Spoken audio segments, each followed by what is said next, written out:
যা বাবা, আমি তো ভাবলাম আপনি বিশ্বাস করবেন আর আমি ছেলের কাছে মায়ের নামে কুটনামি করব।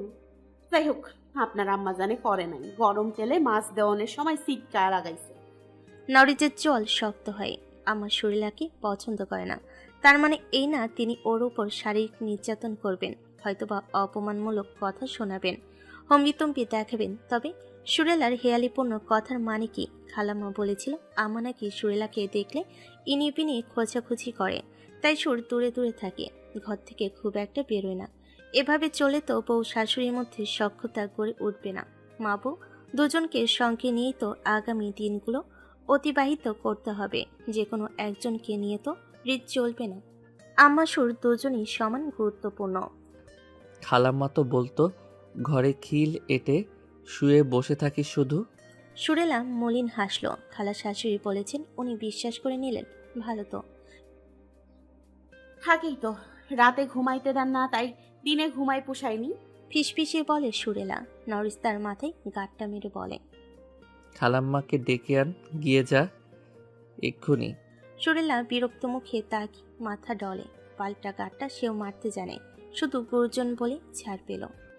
হালাম্মা, রিফা আপু তো কাল সন্ধ্যায় চইলা গেল। হঠাৎ রওশন আর আরিফার বিয়ের কথাবার্তা চলছিল তো।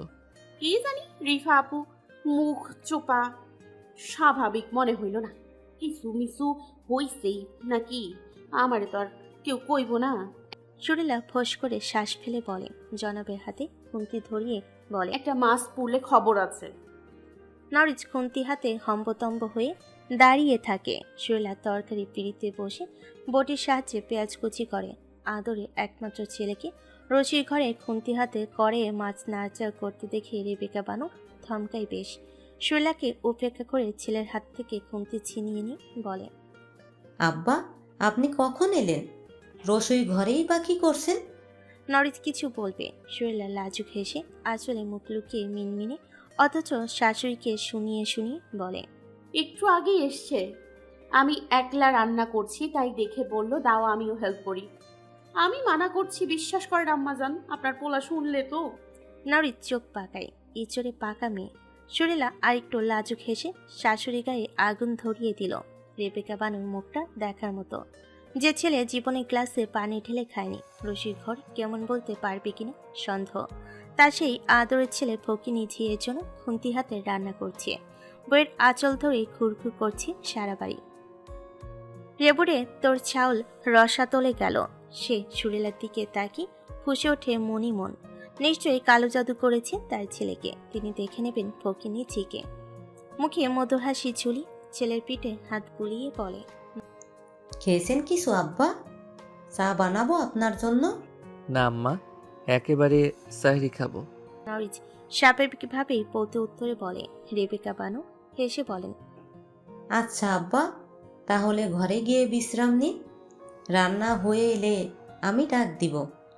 নরিজ সুরেলার দিকে তাকিয়ে মায়ের উদ্দেশ্যে বলে, আম্মা, আপনার পুত্রবধূ শুয়ে বসেই নাকি হাত পুড়ে ফোসকা বানিয়ে ফেলেছে, কিছু বলুন তাকে। রেবেকা বানু কপাল কুঁচকে যায় সুরেলার দিকে। সত্যি হাতে ফোসকা ফেটে পানি বেরোচ্ছে। তিনি গম্ভীর গলায় বলেন, হাত পুড়লো কখন? আর মলম লাগাসনি কেন? সামান্য একটু মলম দিতে হইব না, এমনি ঠিক হইয়া যাইব না। স্বাভাবিক গলায় বলে সুরেলা। রেবেকা বানু ছেলের দিকে তাকান, মুখটা গম্ভীর দেখাচ্ছে। মেয়েটা নিশ্চয়ই সব মশলা মাখিয়ে বলে দিয়েছে, আর ছেলে সব বিশ্বাসও করে নিয়েছে, তাই তো সুযোগে খোঁচা দিল। তিনি মন খারাপই সুরে বলেন, আমারই ঘাট হয়েছিল যে ননির পুতুলকে দিয়ে কাজ করিয়েছি। কাজের মেয়ে দুটো আসছে না, কষ্ট হলেও কি করার। সংসারটা আমার, আগে আমিই করে নিব। কত হাত পুড়লো, কাটলো, তেলের ছিটায় মুখ পুড়ে হাসপাতালে ভর্তি হলাম। কই, কখনো তো কারো কাছে অভিযোগ করিনি। আর আমি তো গরম তেল তোর বউয়ের হাতে ঠেসে ধরিনি। কখন হয়েছে জানিও না, তুই বললি বলেই জানলাম। যা, তোর বউকে ঘরে নিয়ে যা, বাকি আমি করে নিব। সুরেলা অবাক চোখে চাই শাশুড়ির দিকে, কি সুন্দর করে তাকে দোষী ঠাউরাচ্ছে। সে নিজের কথার জালে আটকে গেল, জনম তো গদগদ হবে। নরিজ পকেটে হাত গুটিয়ে সিনা টান টান করে দাঁড়িয়ে মুখোমুখি দেখে ভাবাবেগ ঠাউর করা মুশকিল। মায়ের দিকে তাকে ভদ্রশ্লোক হেসে বলে, আম্মা, আপনি ভুল বুঝছেন। সুরেলা আমাকেও কিছুই বলেনি, তবে আমার উচিত ছিল খেয়াল রাখা। সে যাই হোক আম্মা, আপনার পুত্রবধূকে দিয়ে আপনি কাজ করাবেন নাকি না সেটা আমি বলার কে? আম্মার সেবার জন্যই তো মেয়েকে আনা হয়েছে। আমি আপনাদের বউ শাশুড়ির মধ্যে ঢুকবো না, কারণ আমি আমার আম্মাকে চিনি। সে নিজেও এক মেয়ের জননী। অন্যের মেয়ের উপর নিশ্চয়ই জোর জুলুম বা অত্যাচার করবে না। আপনি হয়তো অভিমানের বশে সুরকে কাছে টানতে পারছেন না। অভিমান ভুলে এক পা এগিয়ে দেখুন আম্মা, আপনার ছেলে এমনিতেই পিছলে যায়নি। রেবেকা বানু সুরেলার দিকে তাকায়। ছেলে সুরেলা বাদে অন্য এক গরিব মেয়েকে ঘরে আনলো তিনি মেনে নিতেন, কিন্তু সুরেলা এই বিরক্তিকর বেয়াদব মেয়েটাকে তার আগাগোড়াই অপছন্দ। ওর বাপ চেয়ারম্যান সাহেবের পাতি চামচা, তাদের বাড়ির আঙ্গিনায় পড়ে থাকে রাত দিন। মা তো তাদের বাড়িতেই কাজ করত এককালে। সেই চাকরানি ঝিকে নাকি পুত্রবধূ হিসেবে মেনে নিতে হবে? কখনো না। তিনি প্রত্যুত্তরে কিছু বলেন না, গম্ভীর মুখে রান্নার কাজে হাত দেন। সুরেলা আর চোখে শাশুড়ির দিকে তাকায়। মুখটা দেখো, নানিপুর ভাষ্যমতে মুখটা কুত্তার গোয়া বানাই রাখছে। জনাবের দিকে তাকাতে দুজনার চোখাচোখি হয়। সুরেলা নজর ঝুঁকিয়ে কাজে মনোনিবেশ করে। নরেশ দীর্ঘশ্বাস ফেলে রশির ঘর ছেড়ে চলে যায়। দেখে মনে হয় তোর মতো আলাভোলা দুটো নেই, অথচ পেটে পেটে দুনিয়ার শয়তানি। আমার ছেলের মাথা খাওয়া হচ্ছে, তাই না? শাশুড়ি তেজস্বী গলে সুরেলা মুচকি হাসলো। চুলের তরকারি তুলে দিয়ে বলে, আমি শয়তানি শুরু করলে আপনি ছেলে আপনার দিকে ফিরাই তাকাবে না। রেবেকা বানু রাগে ঠাস করে বাসন ছড়ে রাগে ফুঁসে বলে, তুই তো সেটাই চাস, আমার থেকে আমার ছেলেকে আলাদা করতেই তো এসেছিস। শোন, তোকে আমি আমাদের বাড়ির ওই পাশে চম্পা আপার শাশুড়ি ছিল, বহুত কুটনি, উঠতে বসতে জ্বালাইতো। তাই আপা বাড়ি এসে হুজুরের কাছ থেকে পানি পড়া নিয়ে গেল। অগোচরে শাশুড়ি জামাই দুজনকেই পড়া পানি খাইয়ে বসে আনছে। এখন চম্পা আপা যেন তাদের চোখের মনি। ভাবতেছি বাপের বাড়ি গেলে আমিও একবার হুজুরের খোঁজ খবর নিই। হ্যাঁ, শাশুড়িকে থামিয়ে দিয়ে বলে সুরেলা। রেবেকা বানু বাঁকা হাসেন, ফিসফিসিয়ে বলে, বুদ্ধি কিন্তু মন্দ না হুজুর। কবিরাজ এক ফোন কলে ছুটে চলে আসতে বাধ্য। নিজেকে খুব বুদ্ধিমতী ভাবিস, তাই না? চুল এমনি পাকেনি। তোর মতো 10 সুরেলাকে পায়ে পিষে ফেলবো, কেউ ঘুণাক্ষরেও টের পাবে না। কেমন অশুভ আভাস। সুরেলা একটু দৌড়ায়। সে তো শাশুড়িকে একটু ভয় দেখাতে মিথ্যা বলেছিল। চম্পার তো বিয়ে হয়নি, তবে দুধের শিশু। নিজের জালে নিজে ফেসে গেল তো। এখন সত্যি সত্যি যদি কোনো চাল চালে, সে আর কোনোরূপ কথা না বলে বউ শাশুড়ি মাঝে। খাবার ঘরে বিছানো শীতল পাটিতে মাঝারি আকারের টুল, তাতে হামানদস্তির আচ্ছাদনের উপর খাবার থালা আর তরকারি বাটি। রেবেকা বানু সবার পাতে খাবার দিয়ে নিজেও বসেন। সুরেলা এক কোণে তার প্রতি মশাইয়ের পাশে বসে লাজুক মুখে খাবার চিবোয়। আজ প্রথমবার সবার সাথে খাবার খাচ্ছে সে। এর আগে সবাইকে খাই তবেই না খেয়েছে। আজ জনাব ঠান্ডা গলায় ধুমকে বসিয়েছে। ভালো লাগছে তার। সুর সবার অপছন্দের হলো, এদের নিয়েই তো সুরেলার সংসার। পাতে কেউ ইলিশ মাছের বড় চাকা তুলে দেয়। সুরেলা অবাক হয়, তার পাতে তো মাছ আসেই।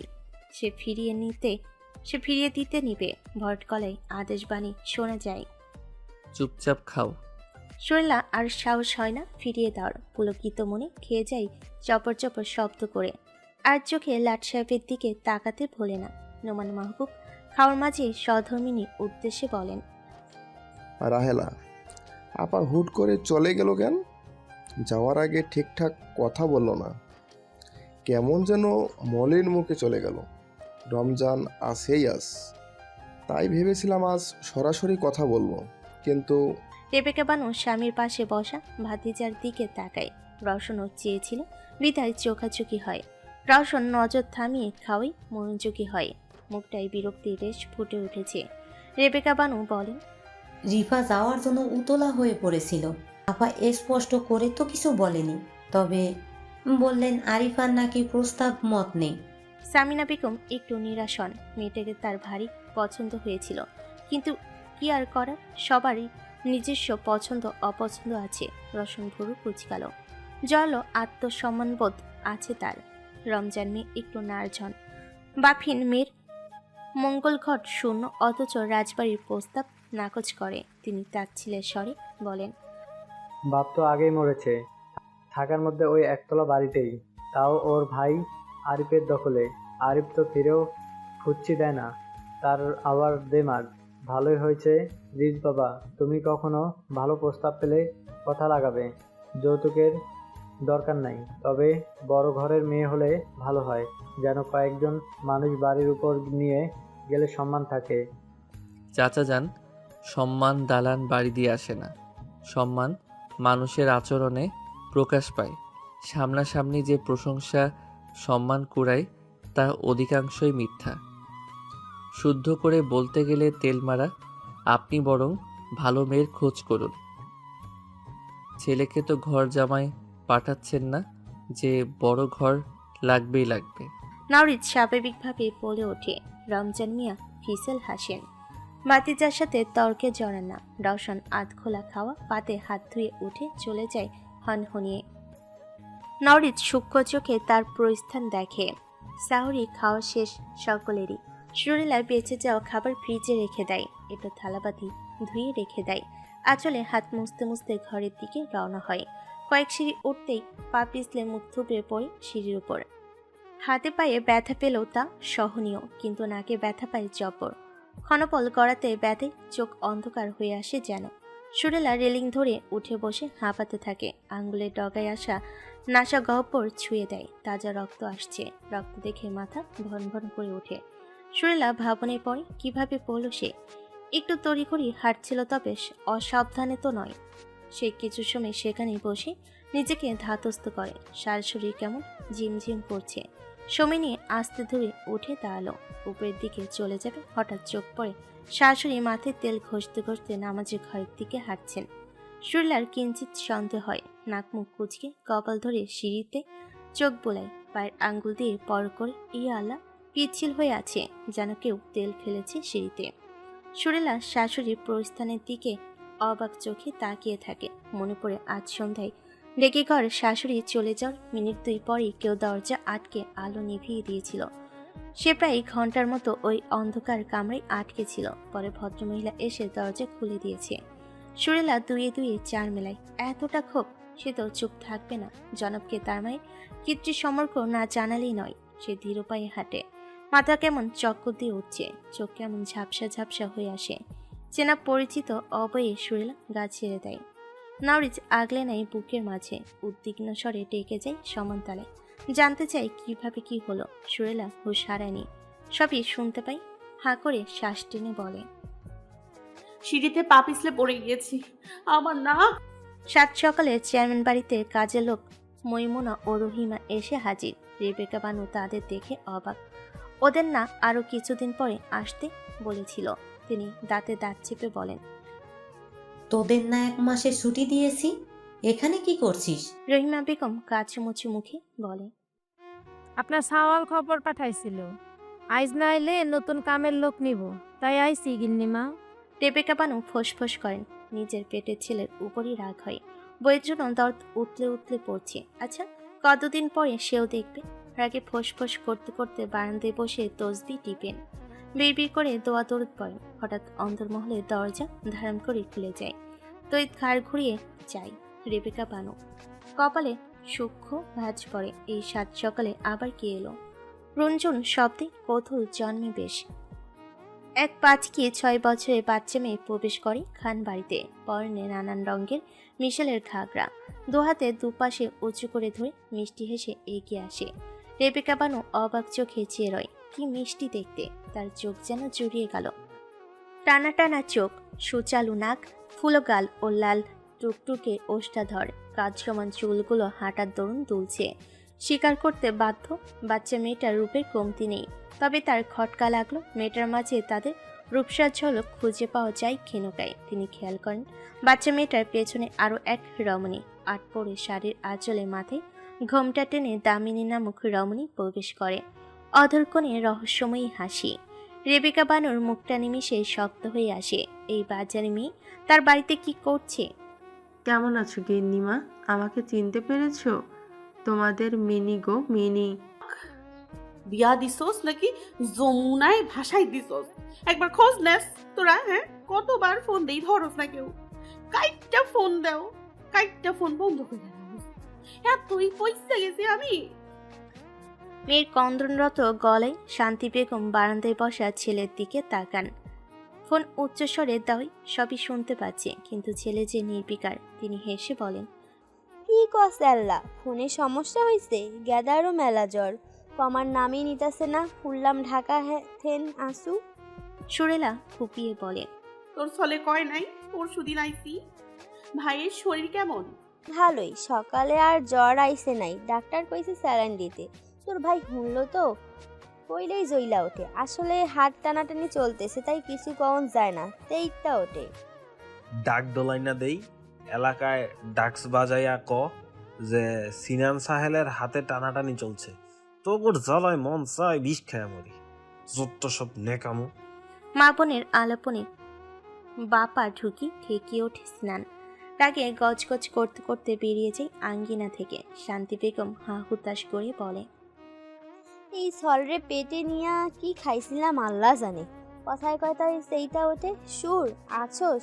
তোর ওই বাড়িতে কেমন চলে? গিন্নি মায়ে ভালোবাসে? ফোনের ওপাশে সুরেলা মলিন হাসে। মায়ের সাথে টুকটাক কথা বলে রেখে দেয় ফোন।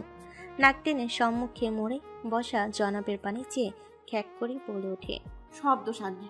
আন্নের জন্য ভাই আমার সাথে ঠিকমতো কথা কয় না। নরিচ মুচকি হাসে। বাম পায়ে নূপুরের ঘাট আটকে ডান পাটা টেনে হাঁটুর ওপর আনে। নূপুর নামক সেকলে বেঁধে দেয় পা। আঙ্গুলের টকায় জড়িতে রুনঝুন সুর ওঠে। তোর তার ছেঁড়া ভাইকে বিয়ে করা দেখবি সব ঠিক হয়ে গেছে, মেজাজটাও হালকা হয়ে আসবে। সুরেলা ফোঁস করে শ্বাস ফেলে বলে, কি জানি, বিয়ের কথা কইলে তো না করে না। মা শাপলারে নিতে চায়, কথাবার্তা হইছে। চেন ভাই রাজি হইলেই বিয়া হইব, কিন্তু ভাই কেমন গা ছাড়া ভাবতে হয়।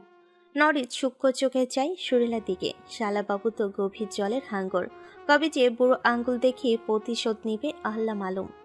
দরজায় বর্ষার কালো মেঘের কাজল চোখে এঁকে বেঁকে দাঁড়িয়ে এক কিশোরী, পরনে ঢিলে ঢালা ফতুয়া আর পায়জামা। গলায় চিকন ওড়না ঝুলছে, সাদা ব্যান্ডেজে মোড়ানো আধো মাথা, বাকি অর্ধেক সদ্য গজানো খাড়া খাড়া চুল। একা ধরে ফাপড় আটকে আসায় সুর ভাবির কাছে এসেছিল গল্প করবে, কিন্তু রিজ ভাই আর ভাবির কথোপকথনে কিশোরীর মনে তুফান ছুটে বেড়ায়। যেমন নিশ্চুপে এসেছিল তেমনি চলে যায়। সুরেলা দরজার দিকে তাকায়, মনে হলো কেউ ছিল ওখানে। নরিচ সুরেলার পা দুটো এক হাতের মুঠোয় ভরে বলে, দুপুর পছন্দ হয়েছে? সুরেলা শিও পায়ের দিকে তাকায়। জনাব শক্ত হাতের মুঠোয় ভরে বন্দি করে রেখেছে পা জোড়া। সে তাই মোটা চেনে নুপুর চকচক করছে, মাঝে জড়ি ঝুলছে। তার পায়েও বেশ মানিয়েছে। অচিরে মন খারাপ উবে মুচকি হাসি জায়গা করে নেয়। সুন্দর, কিন্তু সোনার নূপুর কে পায়ে পড়ে? তুই পড়বি, আরও কিছু আছে, ওয়েট। বলে নরিচ পা ছেড়ে উঠে যায়। সুরেলা বেতের চেয়ারে পা তুলে হাঁটুতে থুতনি রেখে বসে। কোথায় মায়ের কাছে 2 টাকার জন্য ঘ্যান ঘ্যান করা সুর, আর কোথায় আজকে সোনার নূপুর পায়ে পড়া সুরেলা। কয়েকদিনের ব্যবধানে কতটা পরিবর্তন, সবই ভাগ্যের নীলা খেলা। মনটা কেমন আঁকুপুকু করছে ভাইয়ের জন্য। ভাইয়ের হাতে গরম গরম ভর্তা ভাত খাওয়ার শখ জাগে হুট করে। সাথে মায়ের হাতে জলপাইয়ের খাট্টার জন্য মন ছটফট করে। নরিচ গহনার বাক্স সমেত ফিরে এসে মোড়াই বসে। শোলাকে দাঁড় করি বাক্স খুলে।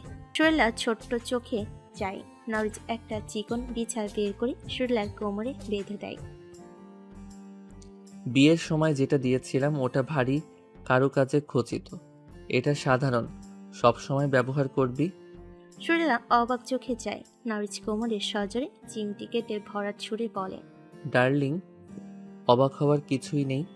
রিজ তার বধূয়াকে সোনায় মরিয়ে রাখবে, কোনো সমস্যা? সুরেলা ঠোঁট বাঁকিয়ে হাসে, মাথা নেড়ে বোঝে কোনো সমস্যা নেই। তবে তার সোনা দানা চায় না, চাই এক বুক সম্মান, একটুখানি ভালোবাসা, অল্প স্বল্প যত্ন, খুব বেশি শাসন, সামান্য দায়িত্ব, 2-3টা বাচ্চা আর 1 মিনিট সুর। এত লোভী কেন তুই? বলো তো এইটা কি? জনাবের কথায় সুরেলা ভাবনা থেকে বেরিয়ে আসে। বলিষ্ঠ হাতের তালুতে থাকা রিং আঙ্গুলের ডগায় ছুঁয়ে পড়ে। সিনটা নন পিয়ার্সিং নেভাল রিং। সুরেলা অবুধ সুরে শুধায়। সেটাই আবার কি? নরিজ আঁচলের উপর দিয়ে পেটের ঠিক মাঝখানে নাভিকুণ্ডের আঙ্গুল ডাবিয়ে বলে। নাভির রিং। সুরেলা বিস্ফোরিত চোখে চায়। নরিজ ঠোঁট পাকি দুষ্ট হাসে। সুরেলা চোখ পাকি চিচি করতে করতে ঘর ছেড়ে বেরিয়ে যায়। তার পায়ে সোনার উপর টুংটাং শব্দ করে নরিজ মুচকি হেসে পিছু ডাকে। এই ডার্লিং, কোথায় যাচ্ছিস? শুনে যা, গুরুত্বপূর্ণ কথা আছে। সুরেলা থেমে যায়, ফিরে এসে দরজার আড়াল থেকে মাথা বাঁকিয়ে উকি দেয়। বুড়ো যুগ্ন উঁচিয়ে শোধায়। নরিজ ছাত্রের ভেতর দিয়ে বুকের বাঁ পাশে হাত রাখে। হৃদস্পন্দন থমকে গেল কেন? ওই কাজল কালো কান্তিমান আখি যুগে কিসের এত মাধুরী? সুরেলা আবারও ভুরু উঠিয়ে ইশারা করে। যাদন আখি যুগ্ন বড় বড় হয়ে আসে। বেশ লাগে দেখতে, যেন প্রাণোচ্ছল পায়রা ডানা মেলে দিল। নরিজ মুচকি হাসল, ইশারায় কাছে আসতে বলে।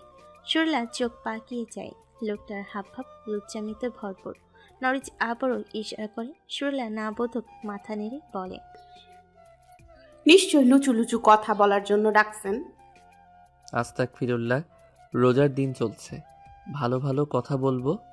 গহনার বাক্স বন্ধ করতে করতে বলে। সুরেলা পা টিপে টিপে এগিয়ে আসে। রুমঝুম রবে তার নুপুরের আওয়াজ শোনা যায়। নরিজ গহনার বাক্স আর চাবির গোছা সুরেলার হাতে দিয়ে বলে। আপনার অলংকার আপনার দায়িত্ব, বুঝলেন বেগম সাহেবান? যান, রেখে আসুন। সুরেলা আলমারিতে সযত্নে বাকি গহনার সাথে লকারে লক করে রাখে। চাবির গোছা জনাবের হাতে ফেরত দেয়। নরিজ হাতে নিয়ে সুরেলার আঁচল টেনে বেঁধে দেয় চাবি রিং। পুনরায় কাঁধে আঁচল তুলে দিয়ে বলে। আপনি খান বাড়ির বড় বেগম, বুঝলেন জনাবা সুরেলা সালে? অনেক বড় দায়িত্ব আপনার কাঁধে। আপনার সংসার আপনার হাতে তুলে দিলাম। কেমন করে আগলে নেবেন সেটা একান্তই আপনার ব্যাপার স্যাপার। তবে এই জনাবকে সর্বদা পাশে পাবেন। আপনার শাশুড়ি আপনাকে দু চোখে সহ্য করতে পারেন না, তাই বুঝতেই পারছেন সংসার জীবনে চড়াই উতরাই আসবে। তবে আপনার জনাব সর্বদা চেষ্টা করবে আপনাকে সুখের ভেলায় ভাসানোর। আপনাদের বউ শাশুড়ির ঝামেলা সমাধানের জন্য সবসময় আমাকে পাবেন না। নিজের লড়াই নিজেকেই লড়তে হবে জনাবা। তিনি কটু কথা শোনাবেন, তার অহংকার তাকে আরও নিচে নামাতে পারে। আমি বলবো আপনি ধৈর্য ধরুন, তবে তার মানে এই না সব মুখ বুজে সহ্য করবেন। অবশ্যই প্রতিবাদ করুন, কিন্তু তাতে বেয়াদবির আভাস না থাকে। আম্মার কথায় আচরণে কষ্ট পেলে মনের কোণে চেপে রাখবেন না। আমাকে অবশ্যই জানাবেন। আমি অন্তর্যামী নই যে আপনার মুখ দেখে বুঝে ফেলবো কে কি বলেছে। আপনি বলে দেখবেন, আমি আমার তরফ থেকে সমাধানের চেষ্টা করব ইনশাল্লাহ। মনে রাখবেন, আপনার অপমান আমার অপমান, আপনি নওরিজ মাহবুব খানের সম্মান। সুরেলার শ্যাম উজ্জ্বল মুখটা মুগ্ধতা ফুটে ওঠে। চোখ দুটো আবেগে জলজল করছে। কিশোরী মন এই ভরসাটুকুই তো চাইছিল। সুরেলা কিছু বলতে চাই, দুহাত সমান তালে কষলে বলার প্রস্তুতি নেয়। নরিজ হাত দুটো মুঠোয় ভরে উঠে দাঁড়ালো। বুক সমান বোধ হয় নাগাল পেতে ঝুঁকে টকটকে লাল নাকে আলতোভাবে নাক ছুঁয়ে বলে। আপনার নাকে এখনো ব্যথা? সুরেলা নত মুখে লাজুক হেসে না বোধক মাথা নাড়ে। নরিজ নাকের ডগায় স্নেহের পরশ বুলিয়ে বলে। আপনি কিন্তু পেটের ভেতর কথা চেপে রাখেন। কাল ঢেকি ঘরে কে বা কারা দরজা লাগিয়ে কামরা অন্ধকার বানিয়ে দিল, আপনি আমাকে জানাননি? আম্মা না বললে অজানাই থেকে যেত। সুরেলার কপালে ভাঁজ পড়ে। শাশুড়ি বলেছে ওনাকে, কিন্তু সে যে শাশুড়িকে সন্দেহের তালিকায় রেখেছে। আক্রোশে শাশুড়ি এসব ঘটনা ঘটালে উনি নিজ ছেলেকে কেন অবগত করেন? ব্যাপারটা সন্দেহজনক। সেদিনের জ্বলন্ত সিগারেট ঢেকি ঘরে আটকে দেওয়া, এখন আপনার পা পিছলে পড়ে যাওয়াকেও সন্দেহের চোখে দেখছি। চোখ কান খোলা রেখে চলবেন। আর আমি দেখছি ব্যাপারটা। যে করছে দেখব তার কলিজার ধার কতটুকু। শক্ত ধারালো বাক্য নরিজের। সুরেলার ভয় হয় তার সাথে কারোর কিসের শত্রুতা। হঠাৎ দরজা খটখটানোর আওয়াজে সুরেলা ছিটকে সরে দাঁড়ায়। দরজা যে খোলায় রেখে এসেছে। নরিজ দরজার দিকে তাকায়। কামিন। রওশন হাস্যোজ্জ্বল মুখে প্রবেশ করে ঘরে। খুব বেশি না, এক কদম এগিয়ে থেমে যায়। সুরেলার দিকে আর চোখে তাকিয়ে নরিজের উদ্দেশ্যে বলে, তোমার বান্ধবী মিনি এসেছে, তাও বাচ্চা সমেত। একটু এসে দেখা তো। আমি আসতে বলেছিলাম। নরিজ শান্ত গম্ভীর সুরে বলে। রওশন যেভাবে এসেছিল সেভাবেই চলে যায়। সুরেলা কোনা চোখে জনাবের পানে চেয়ে রওশন ভাইয়ের পিছু হাঁটে। কেমন বান্ধবী জানতে হবে না। নরিজ ফোন বের করে কল লাগে সংরক্ষণকৃত নম্বরে। রিসিভ হয় সাথে সাথে। কানে ফোন চেপে রাশভারী গলায় বলে, আঙুর ফল। ব্যাগপত্র উঠিয়ে চেয়ারম্যান বাড়িতে চলে আয়। চোর ঘরেই ঘুরে বেড়াচ্ছে, ডানা গজিয়েছে, ছাটার সময় হয়ে এসেছে। ফোনের ওপাশে ব্যক্তির কথায় নরিজ কপাল কুঁচকায়। তোর হাবভাব সুবিধার ঠেকছে না। যখন কথা বলিস মিনির কথাই বলিস। কি যে বলেন ভাই, আসলে মেয়েটা সাফিলের সাথে কাজে কন্ট্যাক্ট করেছে। সাফিল এখন কেক ফ্যাক্টরিতে সৌদামিনকে চার্জ বানিয়ে ব্যবসা রমরামা করতে চাচ্ছে। সৌদামিনী রাজি হচ্ছে না বিদায় হুমকি দমকি দিচ্ছে। মেয়েটা ভয় পেয়েছে বোধহয়, তাই তো আপনার কাছে সাহায্য চাইছে। আঙ্গুর হকের কথায় নরিজ হাসলো।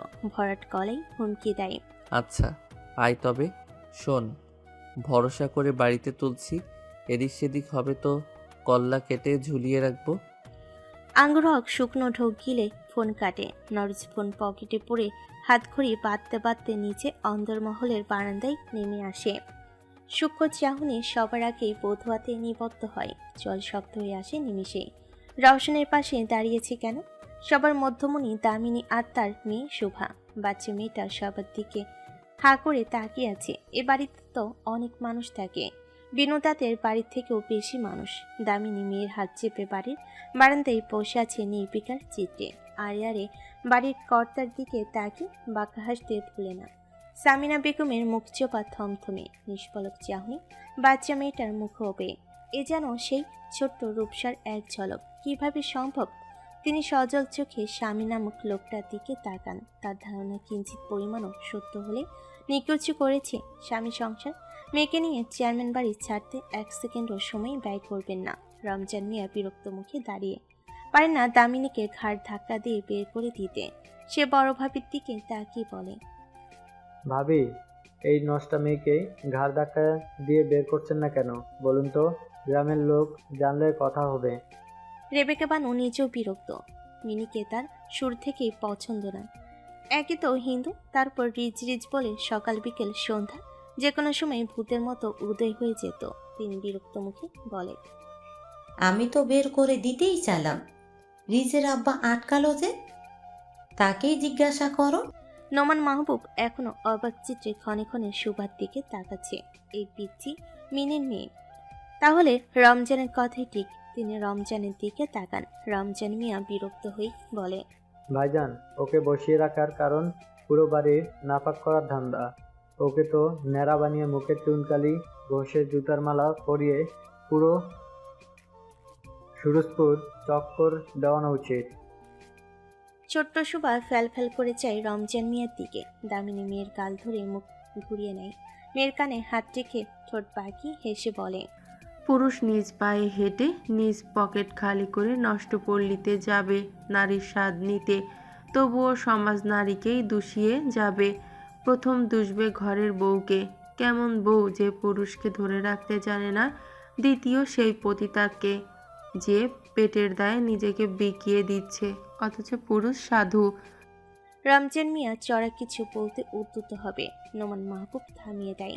দামিনী মুচকি হেসে আবারও বলে, যাত্রাপালায় টাকার বিনিময়ে নেচেছি, কিন্তু কখনো নিজেকে বিকিয়ে দেইনি। তাই কথাবার্তা একটু ভেবে চিনতে বলবেন বাবু সাহেব। টাকার জন্য যাত্রাপালায় শরীর দেখে নাচতে যখন পারিস, আড়ালে পুরুষ